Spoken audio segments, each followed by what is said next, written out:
Hello Shinchan. ஆமா நான் தான் பேசுறேன். நீங்க யாரு? நான் டோரா பேசுறேன். என்ன இது கதவு பேசுது? ஏமா நீ இரும்பு டோரா இல்ல மர டோரா? ஓ ஷின்சான், என் மேல உனக்கு இவ்ளோ பாசமா? உன் மேல எனக்கு இருக்க பாசத்தை வார்த்தையால சொல்ல முடியாது ஷிசு. ஓ நிஜமாவா? நம்பர்ல வேணா சொல்லலாம். 10க்கு 3.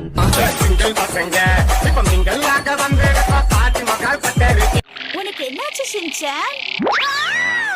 நான் எப்படி இதுக்குள்ள வந்து மாட்டிக்கிட்டேன்? அச்சோ எங்க அம்மா. உங்க அம்மாவை நான் ஏன் கூட கூட்டிட்டு போறேன் தம்பி. எங்க அம்மாவை விட்டுடு. காப்பாத்து ஷின்சான்.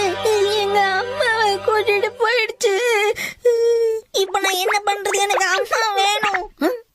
எப்படியும் என்னால ஒண்ணும் பண்ண முடியாது. பேசாம வீட்டுக்கு போய் தூங்குவோம், சரியாயிடும்.